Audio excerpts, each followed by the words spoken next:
भाव का भूखा हूँ मैं, बस भाव ही एक सार है। भाव से मुझको भजे तो उसका बेड़ा पार है। जो भी मुझ में भाव रखकर आते हैं मेरी शरण, मेरे और उसके हृदय का बस एक रहता तार है।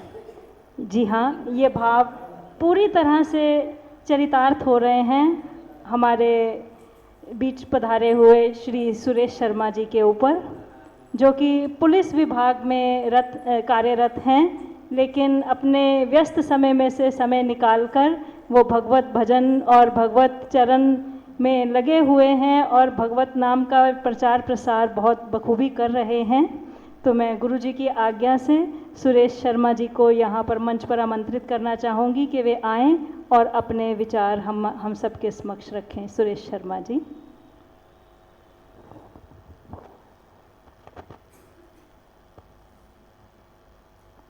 धन्यवाद बहन जी, बहुत बहुत धन्यवाद।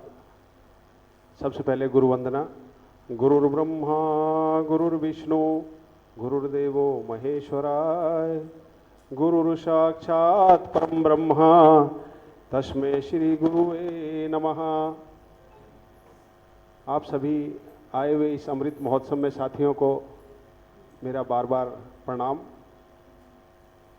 कहते हैं कि जिन्होंने भी इसका आयोजन किया, डॉक्टर हरदे शर्मा और आप सब लोगों ने मिलकर इस अमृत महोत्सव का आयोजन किया, गुरु महाराज ने आपको आशीर्वाद दिया, सब साथियों ने सहयोग किया। तो छोटे और बड़े का कोई इसमें मान सम्मान नहीं है, सब एक बराबर हो जाते हैं।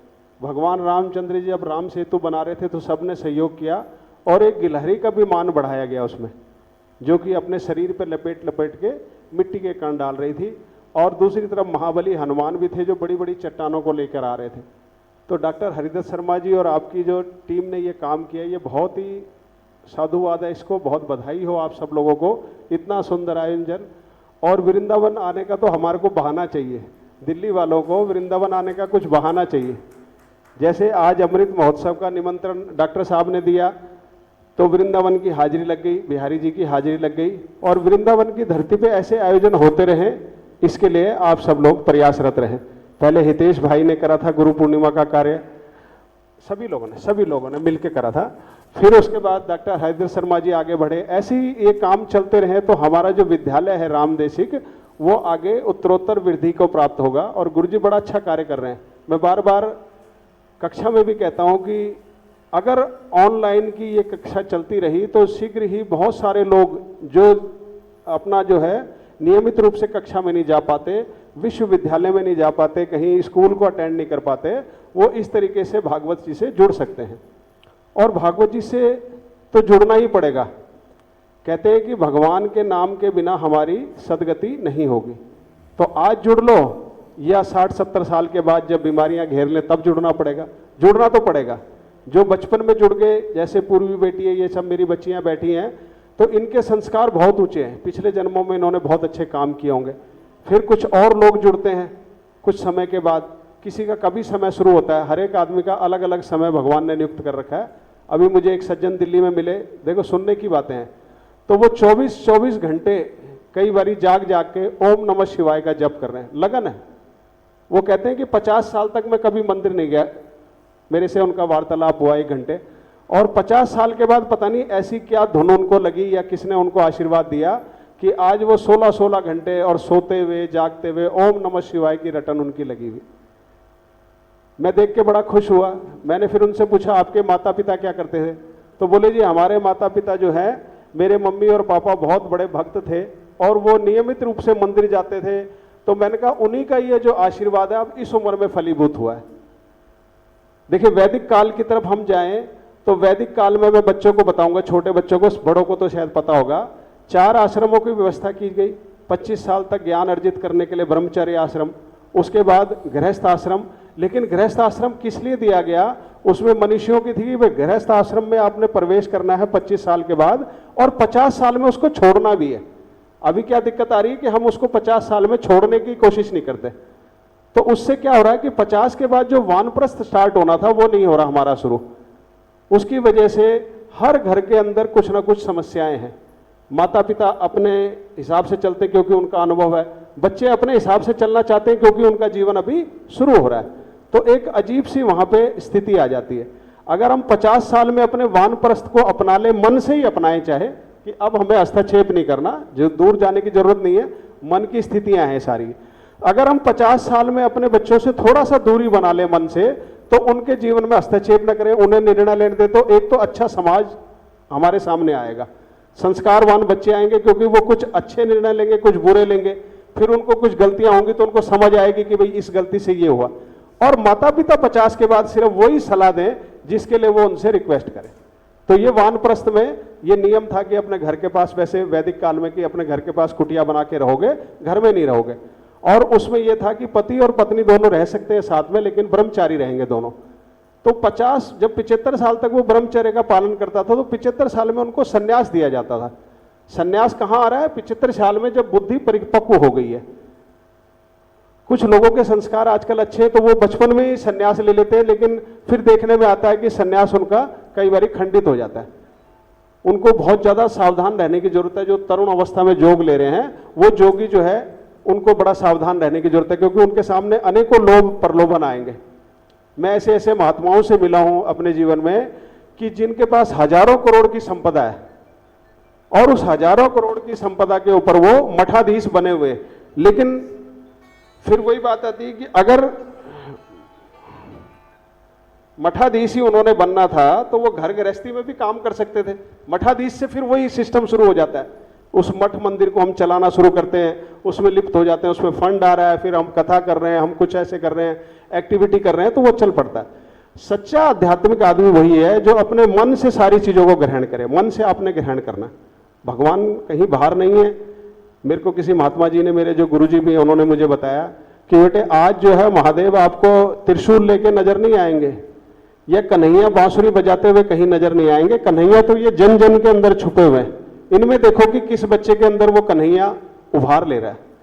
जैसे पूर्वी किशोरी है, बहुत छोटी बच्ची है, लेकिन भजन गाती है, तो इसके ऊपर किसी की कृपा है।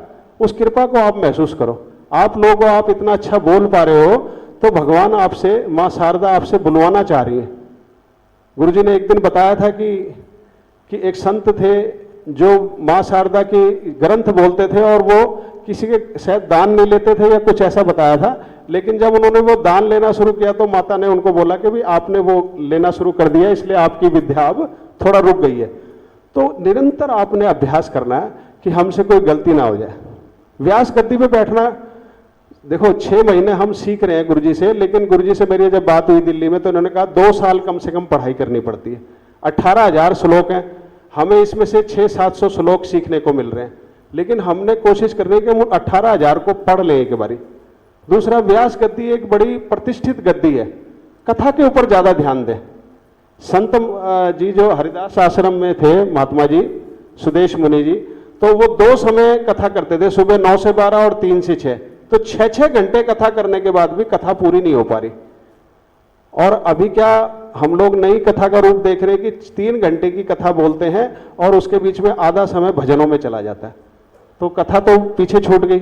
फिर कुछ कथावाचक ऐसे भी, मैं किसी आलोचना नहीं कर रहा किसी की, जो उपाय बताने लग गए हैं आजकल कि बेल का पत्ता ऐसे रख दो, अपने घर में ये टोटका कर दो। तो इन चीजों पे चर्चा ज्यादा हो गई। आप टीवी पे देखो, आप कथावाचकों को सुनो तो 2-4 तो कथा कर रहे हैं, लेकिन बाकी सब लोग उसमें उपायों की झड़ी लगा रहे हैं। ये तो कथा नहीं थी, ये व्यासपीठ का नियम नहीं है। व्यासपीठ का काम है ज्ञान का प्रचार प्रसार करना। व्यास जी महाराज जो थे, उन्होंने एक वेद की रचना करी। थोड़ा सा मैं आपको पीछे ले जाता हूं, आप सब पढ़े लिखे हैं, लेकिन बच्चों के काम आएगी ये बातें कि व्यास जी तो है, उन्होंने एक वेद की रचना करी, लेकिन जब उन्होंने देखा कि आगे समय आएगा जब लोग समझ नहीं पाएंगे, तो उसके 4 भाग कर दिए, फिर 4 और सरल कर दिए, 4 शिष्यों को दे दिए, पहले 1 को दिया। फिर 4 के बाद 18 पुराणों की रचना करी। पुराणों की रचना के बाद भी जब उनको संतोष नहीं हुआ, तब भागवत जी की रचना हुई। तो भागवत जी में क्या है? अमृत अमृत है, सारा कुछ इसमें ज्ञान भरा हुआ है और भगवान की महिमा है। भगवान ने 24 अवतार लिए जो इसके अंदर, जिनका वो है, हमारे को सिखाया जाता है, गुरु जी ने बताया। तो ये क्या चीजें हैं? ये चीजें हमारे अंदर एक भाव पैदा करने के लिए, पैदा तो उन्होंने हमारे अंदर ही होना है। जैसे छोटे बच्चे कभी कार्टून देखते हो तो बेटा, एक कार्टून आता है पोकेमॉन, उसमें क्या होता है, मेरे बच्चे देखते हैं, पोते पोतियां, तो उसमें एक पोकेमॉन होता है, वो विकसित हो जाता है। जब वो विकसित होता है तो वो बड़ा रूप ले लेता है, करता है ना ऐसे। तो ऐसे ही जब आपके अंदर ज्ञान विकसित हो जाएगा तो वो परमात्मा आपके अंदर से ही किसी को डायरेक्शन देगा, आपके अंदर ही प्रकट होगा। जैसे गुरुजी छोटी उम्र में इनके बहुत अच्छे संस्कार है, गुरुकुल में पढ़े, फिर अब ये कथा को आगे बढ़ाने लगे, लोगों को सिखाने लगे। तो इनका जब एक समय आएगा, जब ये 40-50 की अवस्था में आएंगे, हमारे गुरुजी भी अभी छोटी अवस्था है, तो इनका ज्ञान पूरी तरह से वो होगा और एक सूर्य के समान ये चमकेंगे। तो वो ज्ञान क्या होता है, आपके अंदर से बहता है। फिर उसके बाद आपको सोचने की जरूरत नहीं है कि क्या बोलना है, कैसे बोलना है, क्या करना है, बस आप उसका नाम लेके शुरू हो जाओ तो आप अच्छी अच्छी बातें बताओगे। समाज को यही देना है। व्यासपीठ का काम जहां तक मैंने समझा है थोड़े समय में, कि समाज को एक धारा देनी है आपने ज्ञान की, और अपने ग्रंथ को नहीं छोड़ना, क्योंकि ग्रंथ जिसका आप वाचन कर रहे हो, चाहे वो शिव पुराण है, चाहे राम कथा है, चाहे भागवत जी है, उसको आपने छोड़ना नहीं है। 3-4 घंटे जो भी आप समय ले रहे हो, कोशिश करने की ज्यादा से ज्यादा आप कथा सुनाएं, ज्यादा से ज्यादा उसके बीच में कथा सुनाएं। कथा से मत भटको, अगर कथा से हम भटकेंगे तो फिर कुछ नहीं होगा। 3-3 वहां पे संगीत वाले होते हैं, जो मैंने कथा में अब गुरुजी प्रैक्टिकली देखा। पहले तो खैर हम करवाते थे बुला के व्यास जी को, फिर मेरे गुरुजी ने कहा कि आप सीखो इसको। फिर गुरुजी से संपर्क हुआ, गुरुजी ने थोड़ी कृपा करी तो हमने उसको बोलना शुरू किया। तो हमने देखा कि 3 जब संगीत वाले बैठे तो वो संगीत वाले अपना रोल करेंगे। जैसे रामलीला में एक आदमी रावण बना हुआ है, तो रावण कहेगा मैं ही राम बनूंगा, तो वो राम नहीं बन सकता है। राम के रोल के लिए सॉफ्ट वाला आदमी चाहिए, रावण के लिए थोड़ा सा तगड़ा आदमी चाहिए। तो हर आदमी का अपना रोल है। ऐसी कथा में 3 आचार्य हैं, एक मूल पाठ करेगा, एक दूसरा काम करेगा, पूजा पाठ करेगा, एक तीसरा और काम करेगा, जप करेगा। ऐसे उनका काम चलेगा। ये मैं आपको इसलिए बता रहा हूं, आगे बहुत काम आएंगी। और दूसरे 3 जो संगीत वाले हैं, उनके ऊपर निगाह रखो अपनी, कि भैया भजन गा रहे हो कि नहीं गा रहे, अपनी ड्यूटी वो भी तो करें। अब यहाँ पे क्या होता है, व्यास जी खुद ही भजन गाने लग जाते हैं, वो बेचारे संगीत वाले अपनी ताल बिठाते रहते हैं व्यास जी से। मैंने देखा कई कथाओं में प्रैक्टिकली। तो जिसको तो अच्छा कंठ है, भगवान ने सुर दिया है, वो तो भजन गाए, कोई बात नहीं, लेकिन वो भी ज्यादा ना गाए, उनको मौका दे, क्योंकि वो प्रोफेशनल हैं, यहाँ से गए हुए हैं, तो वो अपना गाएंगे। आप लोग भी गाओ, लेकिन आप अपनी कथा को सुदृढ़ करो, कोशिश करो संस्कृत अच्छी हो, श्लोक याद हो। उसके बीच में जब आप श्लोक बोलोगे तो बड़ा अच्छा लगेगा लोगों को। उसके बीच में कोई रामायण जी की चौपाई ले लोगे, बहुत अच्छा लगेगा। तो ये कथा के ऊपर जोर देना और शिक्षा देनी कथा से ही उठा के, कहीं बाहर नहीं भटकना।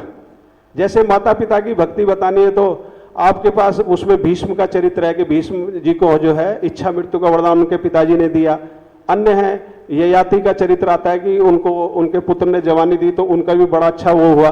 तो ऐसे बहुत सारे, नभाग का जिक्र है, माता पिता की भक्ति करी, या भक्ति करके जैसे करना, तो ध्रुव ने भक्ति करी, प्रहलाद ने भक्ति करी, अम्बरीश जी ने भक्ति करी। तो इसी में से उदाहरण देना है, तो बड़ी सुंदर कथा होती चली जाएगी।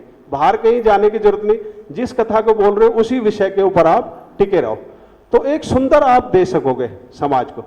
बड़े बड़े महंत बोलते हैं, संत बोलते हैं, कोई ज्यादा पढ़े लिखे नहीं है बेचारे, लेकिन जब उनके ऊपर वाणी प्रखर होती है तो वो खुद भी बोलने लग जाते हैं। अनपढ़ लोग भी भक्ति करते हैं, बहुत अच्छी भक्ति करते हैं, और बहुत अच्छी उनकी वाणी निकलती है। जो 3-3, 4-4 क्लास पास है, उन्होंने तप करके अपनी वाणी को साध लिया और आज वो वेद पुराणों की बातें करते हैं। तो कितनी अच्छी बात है, भक्ति में इतना दम है। भक्ति करो, निरंतर अपने आचरण को शुद्ध रखो, क्योंकि जब आप आचार्य बनोगे, व्यास बनोगे, तो 100 आदमियों की भीड़ के बीच में जाओगे, 200 आदमियों की भीड़ के बीच में जाओगे, तो वो आपका आचरण भी देखने की कोशिश करेंगे। मान लो हम 7 दिन के लिए किसी के यहाँ कथा करने गए हुए हैं, तो 7 दिन में वो आचार्य जी को भी देखेंगे कि आचार्य जी सुबह कितने बजे सो के उठते हैं, किस टाइम पे उनकी क्या दिनचर्या है, क्या खाते हैं, क्या पीते हैं, इस चीजों पे भी ध्यान देना। आपका पोस्चर जो है, आपका जो पोज है, वो संसार को दिशा देगा। क्योंकि आप वहां से तो बात कर रहे हो शिक्षा की, लेकिन जब आचरण में आ रहा है तो आप उससे बिल्कुल उल्टा व्यवहार कर रहे हो, तो वो एकदम बात पलट गई। इसलिए आपकी कथनी और करनी में, दोनों में बराबर साम्य होना चाहिए। आप बाकायदा वहां पे बैठो, मूल पाठ को सुनो, जप करो, खुद भी जप करो, दूसरे से भी जप करवाओ। पंडित जी जो आए हुए हैं, आप भी जप करो, ताकि उनको लगे कि हमने एक अच्छा काम किया। क्योंकि एक बारी कथा करने वाले में कम से कम 1.25 लाख रुपए खर्च हो जाते हैं जजमानों के, तो 1.25 लाख रुपए का उनको ये फायदा हो कि उनकी कथा अच्छे से हो, उनका मूल पाठ अच्छे से हो। ये सारी बातें छोटी छोटी थी, बाकी आप सब लोग समझदार हो। गुरुजी आपको धीरे धीरे सिखाते जा रहे हैं, और इस अमृत महोत्सव की सबको बधाइयां। सब अच्छे से करो, बहुत अच्छा करो, बहुत सुंदर करो, और कथा को कभी मत छोड़ना। कोशिश करना बहुत कथा बोलो, बहुत कथा बोलो, कथा सुनते जाओ, बोलते जाओ, बोलते जाओ। इस कथा में ही भगवान है, इस कथा में ही भगवान है, भगवान इसके अंदर ही छुपे हुए हैं। एक दिन वो कथा में से निकल के आपके सामने खड़े हो जाएंगे। बोले दादे कृष्ण भगवान की जय, बोले सदगुरुदेव भगवान की जय।